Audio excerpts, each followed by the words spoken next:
Hai sahabat story rahasia, perkenalkan, namaku Maya. Usiaku baru menginjak 33 tahun. Kata orang, ini adalah usia emas bagi seorang wanita.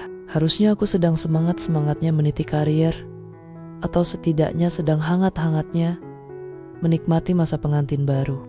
Tapi bagiku, setiap hari terasa seperti kaset rusak yang diputar ulang, monoton. Aku menikah dengan Mas Aris sekitar 3 tahun lalu. Mas Aris adalah definisi pria idaman bagi semua ibu-ibu di komplek ini. Dia mapan, bicaranya lembut, tidak pernah marah, dan yang paling utama, dia sangat taat. Saking taatnya, terkadang aku merasa posisiku di hatinya berada jauh di urutan kesekian. Setelah tumpukan kitab dan jadwal kegiatannya di masjid, malam ini suasana rumah kami terasa lebih sunyi dari biasanya. Meski suara jangkrik di luar bersahutan. Ramadan baru saja memasuki minggu kedua. Mas berangkat dulu ya Mei. Kamu jangan lupa kunci pintu depan, ucap Mas Aris sambil merapikan sarung tenunnya yang kaku karena setrikaan. Aku hanya tersenyum tipis sambil mencium punggung tangannya. Bau minyak kayu putih dan parfum kasturi yang khas selalu tertinggal di indera penciumanku setiap kali dia pamit. Iya mas, hati-hati, jawabku singkat.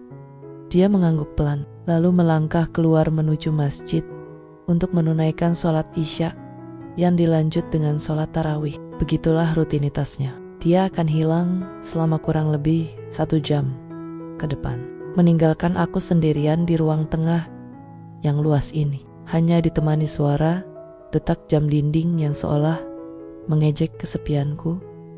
Aku menghela napas panjang, menyandarkan punggungku di sofa kain abu-abu yang dingin. Aku merasa seperti pajangan di rumah ini, cantik dilihat, tapi jarang diajak bicara. Dari hati ke hati, baru saja aku hendak menyalakan televisi untuk membunuh sepi. Tiba-tiba terdengar suara pagar rumah yang bergeser. Bukan pagar rumahku, tapi pagar rumah sebelah yang hanya dibatasi tembok setinggi dada orang dewasa. Aku menoleh ke arah jendela yang gordennya sedikit terbuka. Di sana, di bawah temaram lampu jalan, aku melihat seorang pria berdiri. Dia bukan suamiku. Dia adalah penghuni baru di rumah sebelah yang baru pindah 3 hari lalu. Pria itu tampak sedang merapikan jaket kulitnya. Lalu entah sengaja atau tidak, matanya menangkap sosokku di balik jendela. Dia tidak memalingkan wajah. Justru dia tersenyum, sebuah senyum yang terasa lebih hangat daripada sapaan suamiku sepanjang hari ini.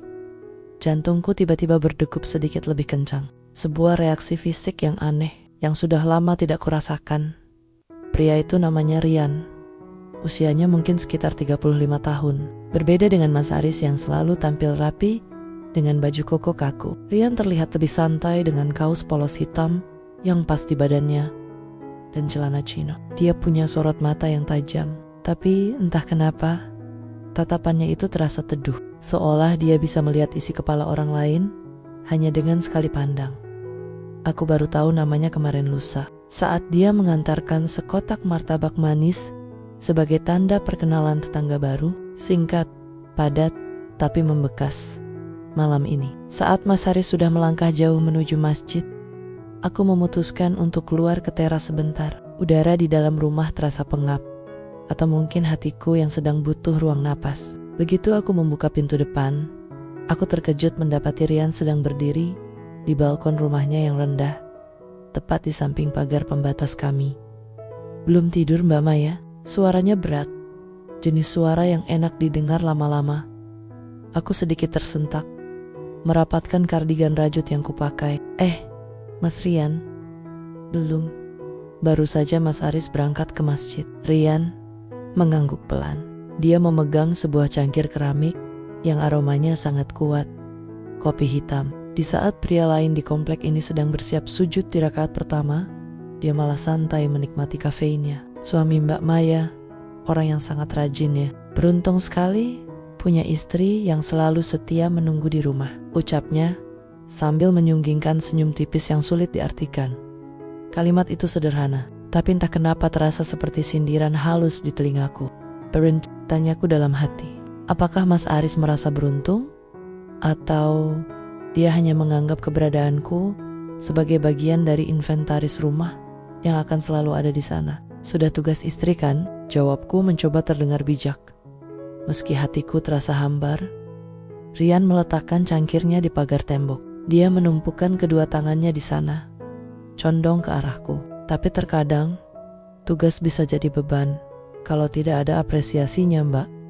Wanita sepertimu harusnya lebih sering diajak bicara, bukan cuma ditinggal berdoa.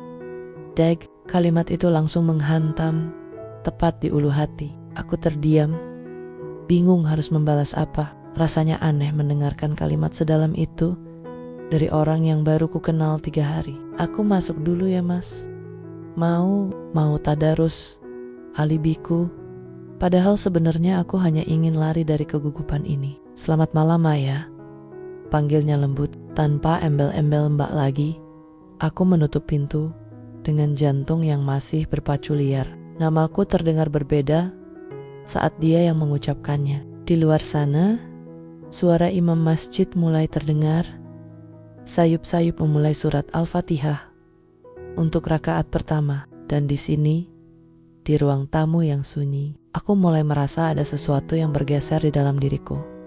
Malam ini, hujan turun, rintik-rintik, membuat hawa dingin merayap masuk lewat celah ventilasi. Mas Aris baru saja berangkat, lengkap dengan payung besarnya, dan langkah terburu-buru agar tidak tertinggal rakaat pertama. Seperti biasa, dia hanya mengecup keningku sekilas. Sebuah rutinitas yang lebih terasa seperti kewajiban daripada kasih sayang. Aku baru saja duduk di sofa, mencoba memfokuskan diri pada buku yang sedang kubaca, ketika tiba-tiba terdengar ketukan pelan di pintu depan. Tok, tok, tok. Jantungku siapa yang bertamu jam segini? Semua bapak-bapak di komplek ini pasti sedang berada di masjid. Aku mengintip dari lubang pintu. Sosok tinggi dengan jaket hoodie abu-abu berdiri di sana. Rian, di tangannya ada sebuah piring kecil yang ditutupi tisu. Aku ragu sejenak, merapikan jilbab instanku, lalu membuka pintu sedikit saja. Mas Rian, ada apa malam-malam begini? Tanyaku, berusaha menetralkan suara yang sedikit bergetar. Maaf mengganggu Maya, tadi aku bikin camilan terlalu banyak. Kayaknya sayang kalau dimakan sendiri. Ini pisang goreng madu buat teman nunggu suamimu pulang, ucapnya sambil menyodorkan piring itu. Tanganku menyentuh piringnya, dan secara tidak sengaja, jemari kami bersentuhan. Hanya sedetik, tapi rasanya seperti ada sengatan listrik kecil yang menjalar ke seluruh tubuhku. Aku menarik tangan dengan cepat. Makasih banyak mas, repot-repot sekali, jawabku gugup. Rian tidak langsung pergi. Dia malah menyandarkan bahunya di kusen pintu, menatap rintik hujan yang jatuh di halaman rumahku. Rumah ini selalu sepi ya kalau jam begini. Kamu gak takut sendirian terus? Aku tertawa kecil, tawa yang dipaksakan. Sudah biasa mas. Mas Aris kan memang aktif di masjid. Rian menoleh padaku, menatap lurus ke mataku dengan ekspresi yang sulit kubaca. Terbiasa bukan berarti nyaman kan? Terkadang yang paling setia justru yang paling merasa kesepian, karena dianggap akan selalu ada. Kalimat itu, lagi-lagi, dia menembus benteng pertahananku dengan kata-katanya. Dia seolah tahu bahwa di balik statusku sebagai istri yang solehah, ada hati yang sedang berteriak, minta diperhatikan. Mas Rian bicara apa sih? Aku gak ngerti, ujarku, mencoba mengelak. Padahal, hatiku mengiyakan. Kamu ngerti Maya? Sangat ngerti, bisiknya pelan. Aku cuma mau bilang, kalau kamu butuh teman bicara, di saat suamimu sedang sibuk dengan dunianya, pintuku selalu terbuka. Atau aku yang akan datang ke sini. Dia tersenyum, lalu berbalik pergi menembus gerimis tanpa menunggu jawabanku. Aku menutup pintu dengan napas yang memburu. Di tanganku, piring pisang goreng itu masih terasa hangat. Sehangat tatapan Rian yang baru saja membuat duniaku yang tenang mulai goyah. Pisang goreng madu dari Rian masih menyisakan rasa manis di lidahku, tapi hatiku malah terasa getir. Aku duduk di meja makan, menatap piring kosong itu, sementara jam dinding terus berdetak, menunjukkan rakaat-rakaat tarawih di masjid sana sedang berlangsung. Aku teringat percakapanku dengan Mas Aris tadi sore sebelum berbuka. Mas, besok lusa kan hari libur. Kita jalan-jalan sebentar yuk setelah asyar, ke taman, atau sekadar cari takjil bareng. Ajakku hati-hati. Mas Aris bahkan tidak menoleh dari ponselnya yang berisi jadwal kajian. Aduh Mei, Mas sudah janji sama Pak RT mau bantu beresin gudang masjid. Lagi pula puasa-puasa begini mending di rumah saja. Jaga pandangan, jaga energi buat malamnya. Selalu begitu. Jaga energi untuk ibadah, tapi lupa menjaga energi untuk hubungan kami. Lalu pikiranku terbang ke sosok Rian. Pria yang baru ku kenal beberapa hari, tapi sudah bisa menyadari kalau aku kesepian. Kenapa orang asing justru lebih peka daripada suamiku sendiri yang sudah hidup bersamaku selama 3 tahun. Tiba-tiba, ponselku bergetar. Sebuah pesan WhatsApp dari nomor yang belum kusimpan. Tapi aku tahu siapa pemiliknya dari foto profilnya. Rian yang sedang berdiri di tepi pantai. Pisang gorengnya sudah dingin ya. Maaf kalau tadi mengganggu waktumu. Aku cuma gak tahan lihat kamu melamun terus di jendela setiap sore. Jantungku berdegup kencang. Aku bimbang. Haruskah aku membalasnya? Jemariku gemetar saat mengetik. Enak kok mas. Makasih ya, aku gak melamun. Cuma lagi cari angin. Hanya butuh hitungan detik baginya untuk membalas. Cari angin atau cari alasan buat merasa gak sendirian. Kamu wanita hebat Maya. Tapi wanita hebat pun butuh seseorang yang bisa diajak berbagi tawa. Bukan cuma berbagi alamat rumah. Kalimat itu telak menghantamku. Air mataku hampir jatuh. Tayabana. Selama ini aku dan Mas Aris hanya berbagi alamat rumah, berbagi tagihan listrik, dan berbagi meja makan. Tapi kami tidak berbagi jiwa. Tiba-tiba terdengar suara motor Mas Aris memasuki halaman. Cepat-cepat aku menghapus pesan dari Rian dan meletakkan ponselku jauh-jauh. Aku merasa seperti pencuri yang hampir tertangkap basah. Padahal aku hanya menerima pesan singkat. Mas Aris masuk dengan wajah lelah, namun tampak puas. Alhamdulillah, 8 rakaat. Lancar. Kamu? Sudah tadarus Mei? Tanyanya sambil melepas peci. Aku mengangguk kaku. Sudah, Mas. Bagus. Mas mau langsung istirahat ke area rehat ya. Besok harus bangun pagi buat subuh berjamaah. Katanya tanpa menanyakan bagaimana hariku, atau sekadar duduk sebentar di sampingku. Dia berlalu begitu saja. Aku berdiri mematung di ruang tengah. Di satu sisi ada suamiku yang lurus namun hambar, dan di sisi lain ada tetanggaku yang berbahaya, namun terasa sangat mengerti aku. Malam ini, aku menyadari satu hal. Tembok pertahananku mulai retak, dan Rian tahu persis di mana letak celah itu. Malam ini, suara azan Isya baru saja usai. Seperti biasa, Mas Aris sudah rapi dengan baju koko putihnya yang wangi deterjen. Dia sempat mengusap kepalaku sebentar sebelum melangkah keluar. Mas berangkat ya Mei. Nanti kalau ada apa-apa, telepon saja. Jangan keluar rumah kalau nggak penting. Pesannya. Datar seperti biasanya, aku mengangguk, mengantarnya sampai pintu depan, dan menguncinya rapat rakaat. Aku kembali ke sofa, mencoba menonton televisi, tapi pikiranku melayang. Baru 10 menit berlalu, tiba-tiba terdengar ketukan pelan di jendela samping. Tepat di posisi yang tersembunyi dari pandangan orang di jalanan, jantungku hampir melompat. Aku berjalan mendekat, menyibak sedikit gorden. Di sana, Rian berdiri dengan kaos santai, memegang sebuah buku kecil. Dia memberi isyarat agar aku membuka jendela. Maya, boleh aku masuk sebentar? Besik. Gerimis mulai turun, dan aku cuma mau mengembalikan piring yang tadi sore kamu antar balik. Aku bimbang. Logikaku bilang jangan, tapi rasa sepiku bilang buka saja. Akhirnya tanganku bergerak sendiri, membuka kunci jendela dan mempersilakannya masuk lewat pintu samping yang terhubung ke dapur. Kini Rian berdiri di dapurku. Ruangan yang biasanya hanya berisi aroma masakan untuk Mas Aris tiba-tiba terasa penuh dengan aroma parfum Ryan yang maskulin dan menenangkan. Kamu berani ya Mas? Ucapku ketus. Padahal sebenarnya aku gugup setengah mati. Rian meletakkan piring itu di meja makan, lalu menatapku dalam-dalam. Aku gak berani Maya. Aku cuma Nggak tega bayangin kamu sendirian di rumah sebesar ini, sementara suara imam di masjid baru sampai di rakaat kedua. Masih lama kan? Dia menarik kursi dan duduk tanpa kupersilakan. Seolah dia sudah biasa di sini. Sini, duduk sebentar. Aku bawa buku puisi yang menurutku cocok banget buat suasana hatimu sekarang. Aku ragu, tapi akhirnya duduk di kursi seberangnya. Jarak kami hanya terhalang meja makan kayu yang sempit. Kenapa kamu peduli banget sama aku, Mas? Tanyaku lirih. Rian mencondongkan tubuhnya ke arahku. Karena aku tahu rasanya punya pasangan, tapi tetap merasa sendirian. Itu lebih menyakitkan daripada benar-benar jomblo.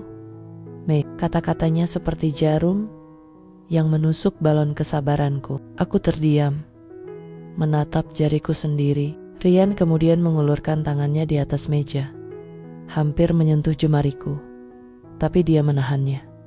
Kamu tahu gak, di mata suamimu, kamu mungkin cuma tulang rusuk yang sudah lengkap, tapi di mataku, kamu itu puisi yang belum selesai ditulis, bisiknya dengan suara yang sangat rendah.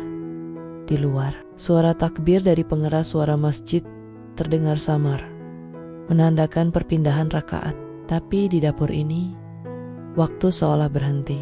Aku merasa bersalah, tapi sekaligus merasa diinginkan. Sesuatu yang sudah lama hilang dari hidupku.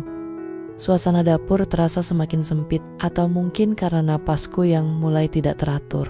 Rian masih duduk di depanku, menatapku seolah aku adalah satu-satunya hal menarik di dunia ini. Di luar, suara imam masjid terdengar samar, membacakan surat-surat pendek. Itu tandanya rakaat tarawih sudah memasuki pertengahan. Aku punya waktu sekitar 30 menit lagi sebelum Mas Aris pulang. Kamu harusnya pergi, Mas. Kalau ada tetangga yang lihat kamu masuk lewat pintu samping, bisa jadi fitnah, ucapku, mencoba bersikap tegas meski suaraku sedikit bergetar. Rian tersenyum tipis, jenis senyum yang membuatku merasa dia tahu kalau aku sebenarnya tidak benar-benar ingin dia pergi. Fitnah itu kalau kita melakukan hal buruk, Mei. Aku cuma bertamu kan, menemani tetangganya yang sedang ditinggal dunianya sejenak. Balasnya santai. Dia membuka buku puisi yang dibawanya, lalu membacakan satu baris dengan suara rendahnya yang berat. Kesetiaan yang dipaksakan hanyalah penjara dengan jeruji emas. Dia menutup bukunya, lalu menatapku lagi. Apa kamu merasa sedang di penjara maya? Rumah bagus, suami terpandang, tapi jiwamu. Aku terdiam. Kata-katanya tepat sasaran. Selama ini aku selalu membohongi diriku sendiri. Kalau aku bahagia, aku meyakinkan diriku bahwa Mas Aris adalah suami yang sempurna, karena dia tidak pernah memukul atau mengumpat. Tapi aku lupa kalau pengabaian juga adalah sebuah luka. Mas Aris orang baik. Mas Rian, dia cuma fokus pada tujuannya, belaku, meski terdengar lemah di telingaku sendiri. Baik saja tidak cukup, Maya. Seorang wanita butuh dirayakan, bukan cuma dipajang di area rehat saat malam tiba. Rian menggeser kursinya sedikit lebih dekat. Kini, aroma kopinya bercampur dengan parfum maskulinnya, menciptakan suasana yang membuatku pusing dalam artian yang aneh. Apa kamu pernah terpikir, bagaimana rasanya jika ada seseorang yang bangun pagi hanya untuk melihat senyummu, bukan untuk langsung buru-buru ke masjid? Tanyanya lembut. Jantungku berdegup sangat kencang sampai aku takut Rian bisa mendengarnya. Aku tahu, ini salah. Aku tahu, aku seharusnya mengusirnya sekarang juga. Tapi perhatian yang dia berikan, seperti air di tengah padang pasir, begitu menyegarkan, begitu memabukkan. Tiba-tiba, suara petir menggelegar di luar, diikuti hujan yang turun sangat deras. Aku tersentak kaget, hujannya makin besar. Gumamku panik, kalau Mas Aris pulang lebih cepat karena hujan, gimana? Rian berdiri, tapi dia tidak melangkah menuju pintu. Dia justru berdiri tepat di sampingku, tangannya bertumpu pada sandaran kursiku, mengurungku dalam jarak yang sangat dekat. Jangan takut. Kalau dia pulang, aku akan pergi. Tapi sebelum itu, bisakah kamu jujur pada dirimu sendiri? Apa kamu benar-benar ingin aku pergi sekarang? Aku mendongak, menatap matanya yang dalam. Lidikku, aku ingin bilang iya, tapi hatiku berteriak, jangan. Di saat yang sama, dari kejauhan suara speaker masjid terdengar berderit, menandakan tarawih hampir selesai. Waktuku menipis, dan aku terjebak di antara rasa bersalah dan kerinduan yang mendalam. Hujan di luar semakin lebat, menciptakan suara gaduh di atas atap seng dapurku. Suara dari masjid mulai terdengar sayup-sayup. Doa setelah taraweh sudah dimulai. Itu adalah alarm bagiku. Dalam kurang dari 10 menit, Mas Aris akan melangkah masuk rumah ini dengan sandal yang basah dan wajah yang tenang.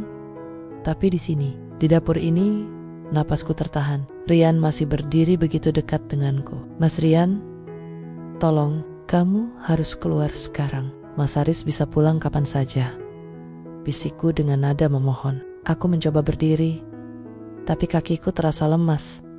Rian tidak mundur. Dia justru menatapku dengan tatapan yang sangat intens. Tatapan yang belum pernah kulihat dari Mas Aris selama 3 tahun kami menikah. Maya, dengarkan aku. Suaranya merendah, hampir berbisik di telingaku. Aku tahu aku lancang. Aku tahu ini salah menurut dunia. Tapi melihatmu setiap malam, menatap kosong ke jalanan dari balik jendela, itu menyiksaku. Dia menarik napas panjang, seolah sedang mengumpulkan keberanian. Aku tidak akan memintamu meninggalkan rumah ini sekarang, tapi aku ingin kamu tahu satu hal. Jika suatu saat kamu merasa beban di pundakmu terlalu berat, atau jika kamu merasa area rehat di rumah ini terasa seperti penjara, aku ada tepat di sebelahmu. Hanya terhalang tembok. Dia mengulurkan tangannya, ragu sejenak, lalu dengan sangat lembut, ia menyelipkan anak rambutku yang keluar dari jilbab ke belakang telinga. Sentuhannya ringan, tapi efeknya seperti ledakan di dadaku. Aku bisa memberimu percakapan yang kamu butuhkan. Aku bisa mendengarkan keluh kesahmu sampai pagi. Aku bisa menjadikanmu prioritas Maya, bukan sekadar pelengkap ibadah. Lanjutnya lagi, di kejauhan, terdengar suara mesin motor yang sangat kukenali. Itu suara motor Mas Aris. Jantungku seolah berhenti berdetak. Mas Aris, pulang, cepat Mas. Lewat pintu samping, seruku panik, setengah mendorong bahu Ryan. Ryan menatapku sekali lagi. Senyumnya kali ini terasa sedih, sekaligus menantang. Ingat pesanku Maya, 8 rakaat itu singkat bagi suamimu, tapi bagiku itu adalah waktu yang paling berharga, karena aku bisa berada di dekatmu. Dengan gerakan cepat, Rian menyelinap keluar lewat pintu samping, menghilang di balik kegelapan malam dan tirai hujan. Tepat beberapa detik sebelum kunci pintu depan rumahku berputar, aku berdiri mematung di tengah dapur, mencoba mengatur napas yang memburu dan menyembunyikan wajahku yang merah padam. Pintu depan terbuka. Mas Aris masuk sambil mengibaskan payungnya. Assalamualaikum. Mei, kamu di dapur? Panggil Mas Aris. Aku memejamkan mata sejenak, berusaha menghilangkan bayangan Rian dari kepalaku. Waalaikumsalam Mas. Iya, ini lagi mau minum. Mas Aris berjalan ke arahku, tapi dia tidak menyadari kalau ada piring asing di meja makan, atau kalau aroma dapur ini tiba-tiba berubah menjadi wangi parfum pria lain. Dia hanya tersenyum lelah. Hujannya deras sekali. Alhamdulillah, tadi bisa ikut witir juga, katanya sambil melangkah menuju ruang tengah. Aku menatap punggung suamiku. Dia ada di sini secara fisik, tapi kenapa hatiku rasanya masih tertinggal di pintu samping bersama pria yang baru saja pergi. Mas Aris duduk di meja makan, tepat di kursi yang beberapa menit lalu diduduki oleh Rian. Aku merasa seolah seluruh ruangan ini berteriak, mengadu pada suamiku tentang apa yang baru saja terjadi. Tapi Mas Aris tetaplah Mas Aris. Dia terlalu sibuk dengan dunianya sendiri untuk menyadari kegelisahanku. Mai, ini piring siapa? Tanya Mas Aris tiba-tiba sambil menunjuk piring pisang goreng dari Rian. Jantungku rasanya mau copot. Aku baru ingat kalau piring itu masih ada di sana. Oh, itu dari tetangga sebelah Mas. Tadi Mas Rian mengantar camilan. Jawabku berusaha tenang, meski tanganku gemetar saat menuangkan air minum untuknya. Mas Aris mengangguk-angguk pelan. Oh, Rian, dia baik juga ya. Tapi lain kali, kalau dia antar makanan saat Mas gak ada, terima di depan saja, Mei. Gak enak kalau dilihat orang. Aku hanya mengangguk kaku. Kalau saja dia tahu Rian baru saja duduk di kursi itu. Batinku perih. Malam itu, saat kami sudah berada di area rehat, Mas Aris langsung terlelap karena kelelahan. Tapi mataku menatap langit-langit dengan pikiran yang berkecamuk. Tiba-tiba, ponselku yang tergeletak di nakas bergetar. Sebuah pesan masuk. Rian, tadi hampir saja ya. Maaf kalau aku buat kamu takut. Tapi jujur, melihatmu panik seperti tadi justru membuatku makin ingin menjagamu. Aku tidak membalas. Tapi di saat yang sama, aku merasa ada sesuatu yang menggelitik di hatiku. Kenapa Rian selalu tahu apa yang harus dikatakan? Keesokan malamnya, rutinitas berulang. Mas Aris berangkat tarawih lagi. Namun kali ini, aku bertekad untuk mengunci semua pintu. Aku tidak mau terjebak lagi. Namun, baru saja rakaat pertama dimulai, sebuah surat kecil diselipkan lewat celah bawah pintu depan. Aku mengambilnya dengan tangan gemetar. Aku akan pergi keluar kota besok untuk urusan kerja. Malam ini adalah kesempatan terakhir kita bicara sebelum aku pergi lama. Aku tunggu di pagar pembatas jam 8 malam. Hanya 5 menit, Maya. Aku mohon. Logikaku berteriak, jangan pergi. Tapi kakiku seolah punya pikirannya sendiri. Aku rindu diakui sebagai wanita. Aku rindu didengarkan. Tepat jam 8 malam, aku melangkah ke teras yang gelap. Di sana, di balik pagar yang hanya setinggi dada, Rian sudah menunggu. Dia terlihat lebih rapi dari biasanya. Maya, bisiknya lembut. Aku gak bisa pergi dengan tenang kalau belum tahu jawabanmu. Jawaban apa, Mas? Tanyanya lirih. Rian meraih tanganku yang berada di atas pagar. Kali ini, dia tidak melepaskannya. Genggamannya hangat dan kuat. Tentang kita. Apa aku benar-benar gak punya kesempatan untuk membahagiakanmu lebih dari yang dia lakukan? Di saat yang sama, aku mendengar suara langkah kaki dari arah jalan. Bukan suara motor, tapi langkah kaki orang yang berjalan cepat. Itu suara sandal Mas Aris yang sangat ku kenal. Dia mungkin pulang mengambil sesuatu yang tertinggal. Aku panik. Luar biasa. Tanganku masih digenggam erat oleh Rian. Sementara bayangan Mas Aris mulai muncul di balik lampu jalan yang remang. Mas, lepaskan. Mas Aris, pulang, bisikku histeris. Tapi Rian justru menarik tanganku lebih dekat. Pilih sekarang, Maya. Tetap di sana dalam sepi, atau ikut aku melihat dunia yang lebih berwarna. Langkah kaki itu semakin dekat. Aku terjepit di antara dua pria, di antara dua dunia, tepat di sela rakaat yang seharusnya penuh doa, namun kini penuh dengan pilihan yang bisa menghancurkan hidupku. Langkah kaki itu semakin mendekat. Suara srek-srek sandal Mas Aris di atas aspal yang basah terdengar seperti detak bom waktu di telingaku. Mas, lepas. Kamu Hilaya, bisikku dengan nada setengah meledak. Dengan sentakan kuat, aku menarik tanganku dari genggaman Rian. Rian menatapku tajam untuk terakhir kalinya. Tatapan yang penuh kekecewaan sekaligus harapan. Lalu dia menghilang ke dalam kegelapan teras rumahnya.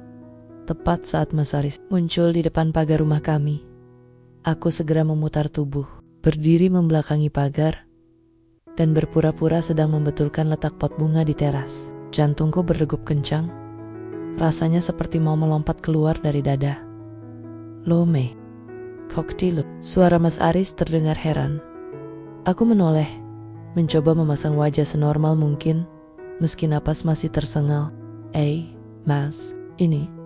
Tadi ada kucing masuk ke teras. Aku takut dia berantakin tanaman. Kok? Mas pulang lagi? Ada yang ketinggalan? Mas Aris membuka pagar. Wajahnya tampak sedikit cemas. Iya, kunci kantor masjid ke bawah, Mas.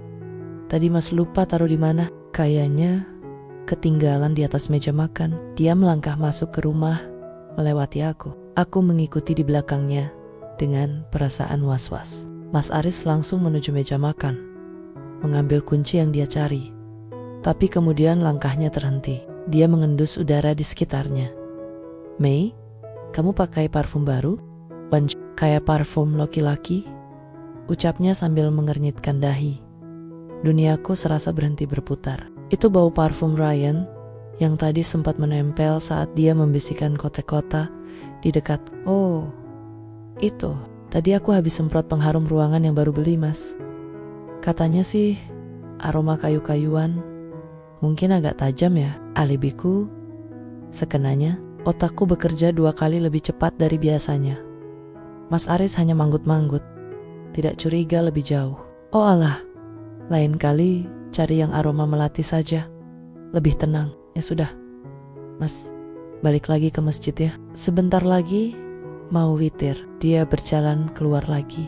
Namun, sebelum benar-benar pergi, dia berhenti di ambang pintu dan menatapku lama. Kamu pucat banget, Mei. Kurang tidur atau telat makan? Nanti, setelah Mas pulang, kita bicara ya. Ada hal penting yang mau Mas omongin. Jack, hal penting apa? Apakah dia sebenarnya tahu sesuatu? Setelah Mas Aris benar-benar pergi dengan motornya, aku merosot jatuh di lantai teras. Aku menangis tanpa suara. Aku merasa sangat kotor karena telah membohongi suamiku yang begitu percaya padaku. Tapi di sisi lain, aku masih terbayang hangatnya genggaman tangan Rian.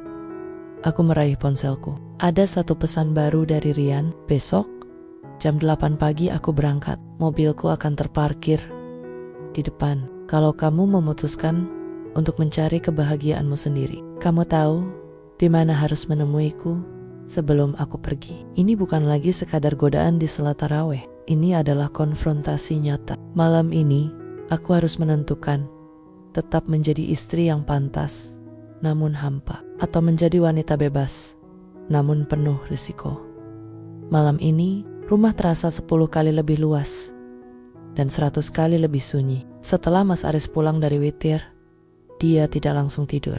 Dia mengajakku duduk di ruang tengah, hanya ditemani lampu gantung yang temaram. Mei, panggilnya lembut. Suaranya tidak kaku seperti biasanya. Mas, minta maaf ya, aku tersentak. Apakah dia tahu tentang Rian? Minta maaf buat apa, Mas? Mas Aris menunduk, memainkan jemarinya sendiri. Mas baru sadar tadi di masjid, pas dengar ceramah soal memuliakan istri. Mas terlalu sibuk sama urusan masjid, sampai lupa kalau di rumah ada istri yang juga butuh perhatian. Mas pikir dengan Mas gak pernah marah dan kasih nafkah yang cukup, itu sudah jadi suami yang baik. Ternyata Mas salah. Ya, air mataku hampir tumpah. Kenapa dia bicara seperti ini justru di saat hatiku sedang terbagi? Mas janji, setelah Ramadan ini, Mas akan lebih banyak waktu buat kamu. Kita jalan-jalan, atau sekadar ngobrol lama sebelum tidur. Mas gak mau kamu merasa sendirian lagi. Lanjutnya sambil meraih tanganku dan menciumnya dengan tulus. Genggaman tangan Mas Aris terasa dingin, sangat berbeda dengan genggaman Rian yang membakar semangat. Tapi di balik dinginnya tangan suamiku, ada janji setia yang sudah terjalin selama 3 tahun. Setelah Mas Aris tertidur, aku tidak bisa memejamkan mata. Aku berdiri di depan cermin besar di ruang tamu. Aku melihat diriku sendiri, seorang wanita yang tampak utuh, tapi sebenarnya sedang retak di dalam. Aku mengambil ponselku, melihat pesan terakhir dari Rian. Besok jam 8 pagi. Pilihan itu ada di depan mata. Di satu sisi, ada Rian yang menawarkan warna dan percikan emosi yang selama ini kurindukan. Dia mengerti aku tanpa aku harus menjelaskan. Di sisi lain, ada Mas Aris yang baru saja menyadari kesalahannya. Seorang pria yang mungkin hambar, tapi dia adalah rumah yang sah. Bagiku, apa aku benar-benar mencintai Ryan, atau aku hanya mencintai cara dia menatapku? Bisikku pada bayanganku di cermin. Aku mulai menyadari satu hal yang pahit. Rian hanyalah pelarian dari kesepianku. Dia adalah bumbu yang terasa nikmat karena aku sedang kelaparan perhatian. Tapi apakah aku sanggup meninggalkan rumah yang sudah kubangun susah payah demi sebuah rasa penasaran yang mungkin saja hanya sesaat. Malam itu, aku bergelut dengan nuraniku sendiri. Setiap detik detak jam dinding terasa seperti pukulan palu yang memintaku untuk memilih. Pagi akan segera tiba, dan mobil Rian akan ada di sana. Hidupku benar-benar ditentukan oleh keputusan yang kuambil dalam beberapa jam ke depan. Sinar matahari pagi masuk melalui celah gorden, menyapu wajahku yang sembab karena kurang tidur. Di dapur, suara denting sendok Mas Aris yang sedang menyiapkan sarapan sederhana terdengar pelan. Biasanya, suara itu terasa membosankan, tapi pagi ini suara itu terdengar seperti pengingat tentang realita. Aku berjalan menuju jendela depan. Benar saja, mobil hitam milik Ryan sudah terparkir di depan pagarnya. Rian berdiri di samping mobil, sesekali melirik ke arah rumahku sambil membenarkan letak kacamata hitamnya. Dia sedang menunggu. Jantungku berpacu. Tas kecil berisi dokumen penting dan beberapa pakaian sudah kusiapkan di balik pintu lemari sejak subuh tadi. Hanya butuh satu langkah keluar dan aku akan mendapatkan kebebasan yang dia janjikan. Mei, sarapannya sudah siap, panggil Mas Aris dari meja makan. Aku berbalik, menatap suamiku. Dia memakai kaos rumahan biasa, tampak sangat sederhana. Dia tersenyum tulus, senyum yang selama ini kuabaikan karena aku terlalu sibuk mencari kekaguman di mata orang lain. Mas, kalau seandainya aku bukan istri yang sempurna, Mas tetap mau bareng aku? Tanyaku dengan suara serak. Mas Aris meletakkan piringnya, lalu berjalan mendekat dan memegang kedua bahuku. Mei, gak ada manusia yang sempurna. Mas pun baru belajar jadi suami yang benar. Kita perbaiki pelan-pelan ya. Kalimat itu sederhana, tapi terasa seperti jangkar yang menarikku kembali ke pelabuhan. Aku menyadari sesuatu yang sangat mendalam. Rian memang memberikan percikan api, tapi Mas Aris adalah cahaya yang tenang.